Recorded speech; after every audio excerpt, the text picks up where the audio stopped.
Halo, Assalamualaikum warahmatullahi wabarakatuh. Pada kesempatan kali ini, di sini kita akan belajar mengenai metode kuadrat terkecil, yaitu salah satu metode untuk menentukan persamaan regresi.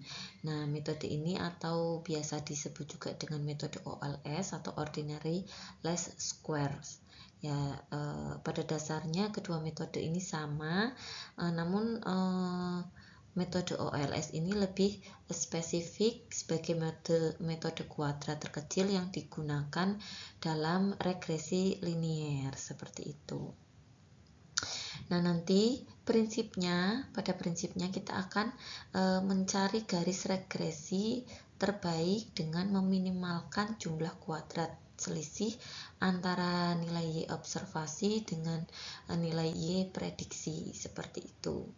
Nah, seperti apa rumusnya yang sudah tercantum di sini, yaitu B sama dengan N dikalikan sigma XI YI dikurangi dengan sigma XI dikalikan sigma YI dibagi dengan N dikalikan sigma XI kuadrat dikurangi sigma XI dikuadratkan.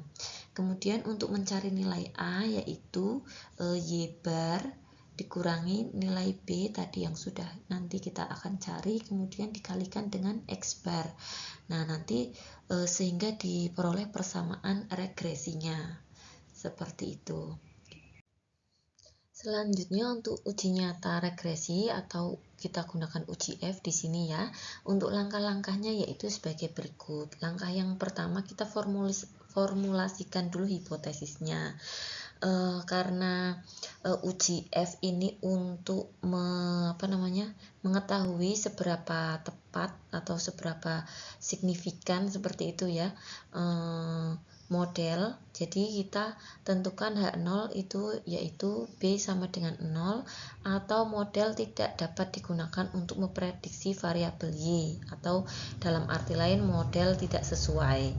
Kemudian untuk H1-nya berarti lawannya atau yang tidak sama dengan 0 seperti itu ya, B tidak sama dengan 0 atau model dapat digunakan untuk memprediksi variabel Y, artinya modelnya sesuai. Kemudian langkah yang kedua kita tentukan taraf signifikansi, yaitu alfa yang digunakan untuk menentukan nilai F dari tabelnya.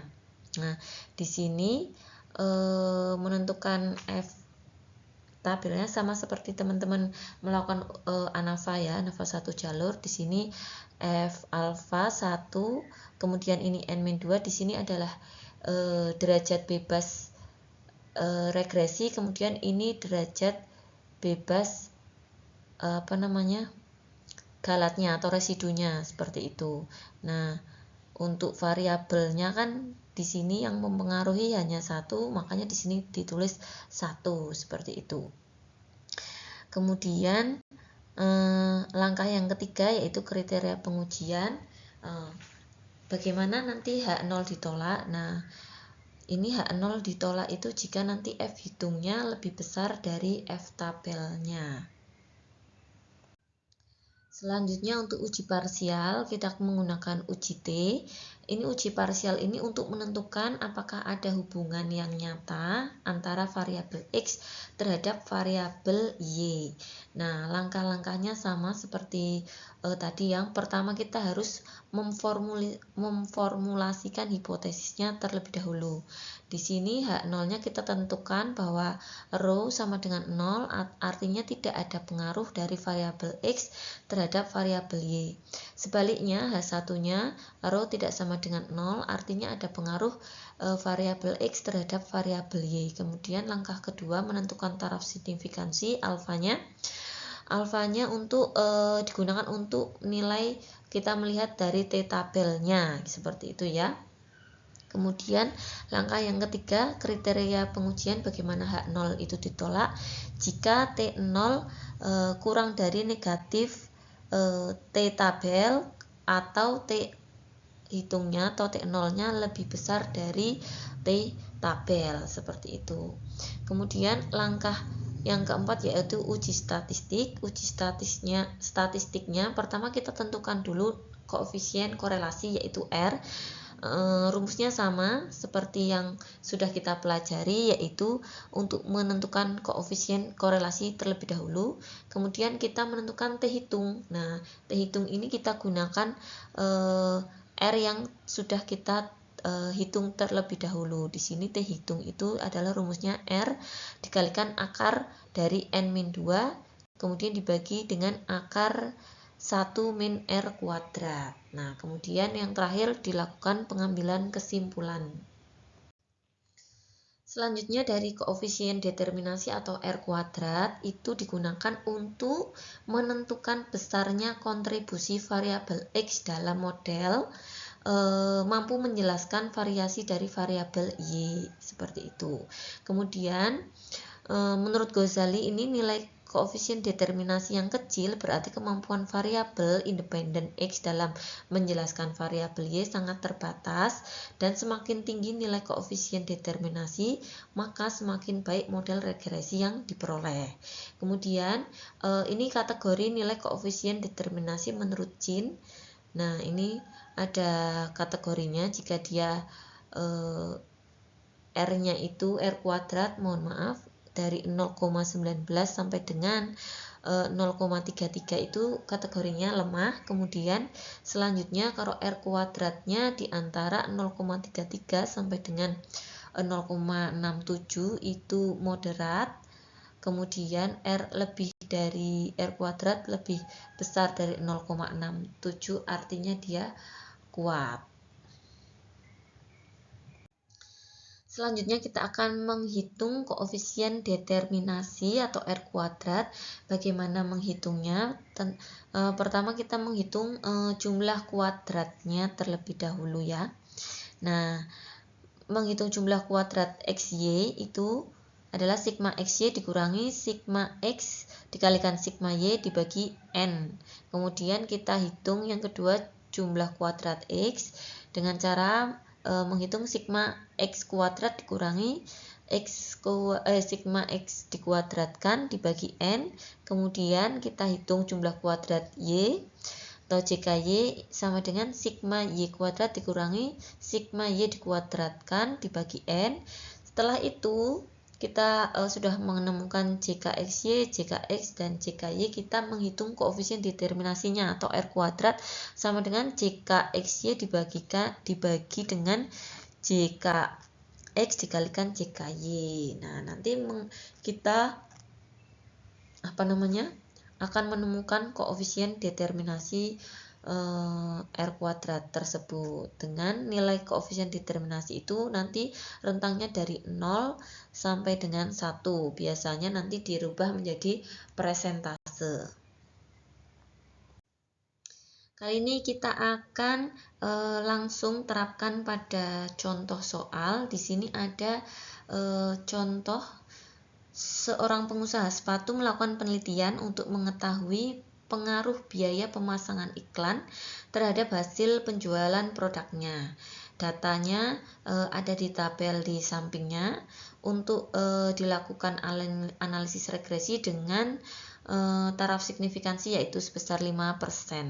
Nah, untuk diasumsikannya datanya sudah memenuhi prasyarat analisis dari regresi linier sederhana. Di sini ada biaya iklan, kemudian ada tabel kolom selanjutnya yaitu hasil penjualan. Oke, untuk menyelesaikan contoh soal tadi kita tentu saja perlu membuat tabel bantu ya. Dimana ini tadi X, Y, X adalah tadi biaya iklan, kemudian ini adalah penjualannya. X I kuadrat, tentu saja X dikuadratkan ya, Y I kuadrat berarti Y-nya dikuadratkan, kemudian X I Y adalah perkalian antara X dikalikan dengan Y. Kemudian kita hitung pula sigmanya atau jumlahannya, ini adalah sigma XI, sigma YI, sigma XI kuadrat, sigma YI kuadrat, dan sigma XI YI. Nah, kita tentukan persamaan regresi dengan cara menentukan nilai B terlebih dahulu dengan rumus sebagai berikut.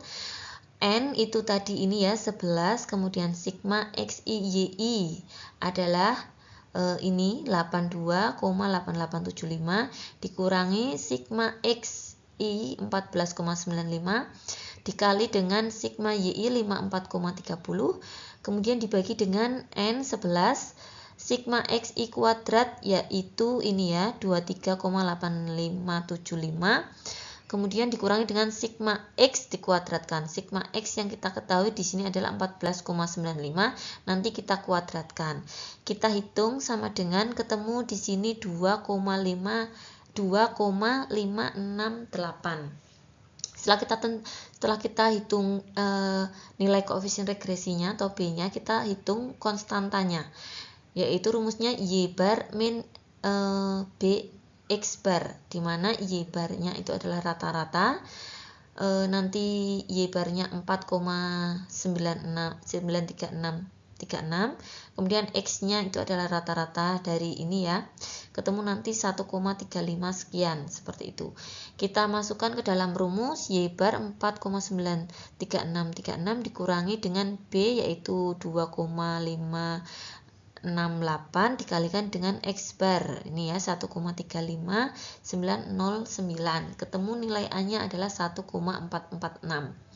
Nah, dari sini sudah ditentukan nilai A dan nilai B. Akhirnya kita temukan persamaan regresinya yaitu Y sama dengan A plus BX ya, dimana A-nya 1,446 plus B-nya adalah 2,568, kemudian dikalikan dengan X. Nah, itu adalah persamaannya ya, Y sama dengan 1,446 plus 2,568X. Nah, interpretasinya atau penafsiran dari modelnya yaitu persamaan ini memprediksi penjualan rata-ratanya akan berubah sebesar 2,568 ya, untuk setiap perubahan biaya iklan, seperti itu.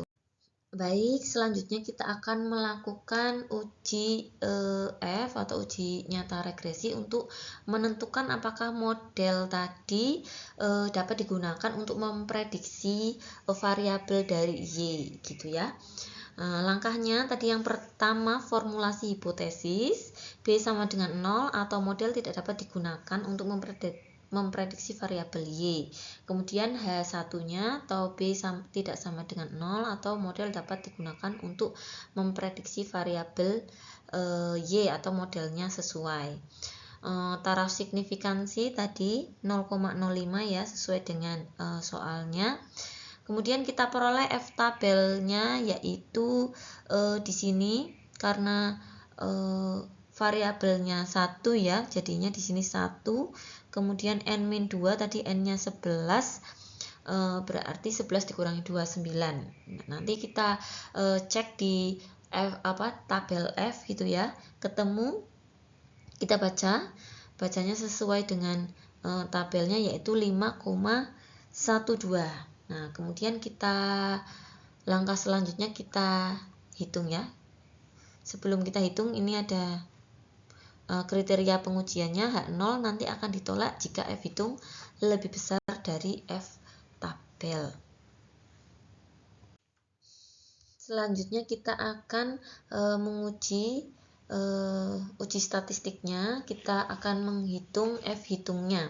Nah, untuk mengetahui F hitung ini nanti itu dari rata-rata kuadrat regresinya. Nah, langkahnya seperti apa? Kita cari dulu jumlah kuadrat regresi dan jumlah kuadrat residu atau galat ya. Jika regresi yaitu sigma XY kuadrat dibagi sigma X kuadrat, nanti ketemu 2,287,973. Kemudian jika jumlah kuadrat residunya yaitu sigma Y kuadrat dikurangi sigma XY dikuadratkan dibagi sigma X kuadrat, ketemu yaitu 7,567. Kemudian kita hitung derajat kebebasan regresi dan residunya. Derajat kebebasan regresi tadi ini 1 ya, karena variabel yang mempengaruhi adalah 1. Kemudian derajat kebebasan residu atau dB galat gitu, N-2 yaitu 11 dikurangi 2 sama dengan 9. Ketemu ini 1 dan 9. Kemudian untuk menghitung rata-rata kuadrat regresi dan rata-rata kuadrat residu, kita bagi jumlah kuadrat regresinya dengan derajat kebebasan regresinya. Tadi jumlah kuadrat regresinya ketemu ini ya, 287,973 dibagi dengan derajat kebebasan regresi yaitu 1. Ketemu ini adalah rata-rata kuadrat regresinya. Kemudian untuk rata-rata kuadrat residu dari mana? Dari jumlah kuadrat residu dibagi dengan derajat kebebasan residu. Ketemu 7,567 dibagi 9, ketemu 0,8408. Nah, ketemu nih. Kita hitung hitungnya yaitu rata-rata jumlah rata-rata kuadrat regresi yaitu 287,973 dibagi dengan ini tadi rata-rata kuadrat residu 0,8408. Ketemu hitungnya adalah 342,6618. Nah, langkah selanjutnya kita ambil kesimpulan tadi sudah mengetahui karena F-hitungnya adalah ini ya, lebih besar dari F-tabel, maka H0 ditolak. Ini dari mana? Tadi dari kriteria penolakan H0 ya, yang sudah kita tentukan di awal. Jadi model regresi tepat digunakan untuk memprediksi hasil penjualan. Seperti itu kesimpulannya. Baik, selanjutnya kita akan melakukan uji parsial dengan menggunakan uji T untuk menentukan apakah ada hubungan antara variabel X dan terhadap variabel Y, ada pengaruhnya atau tidak. Langkahnya kita tentukan hipotesisnya terlebih dahulu, H0-nya tidak ada pengaruh ya, kemudian H1-nya ada pengaruh. Untuk taraf signifikansi gunanya untuk melihat T tabelnya. Kita tentukan ini T tabelnya, kita lihat di dalam T tabel ketemu 2,262. Kemudian kriteria pengujiannya untuk penolakan H0 itu jika T hitungnya kurang dari negatif T tabel atau T hitungnya lebih besar dari T tabel. Nah, itu kita hitung secara statistik, menghitung nilai koefisien korelasi terlebih dahulu. Teman-teman sudah belajar di uji korelasi ya untuk menentukan nilai R. Di sini ketemu R-nya adalah 0,921. Kemudian T hitung rumusnya R dikalikan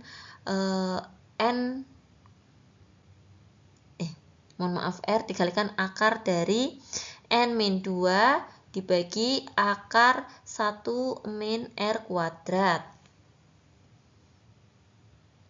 Ini ya, kemudian ketemu setelah dihitung, ketemu T hitungnya 7,093.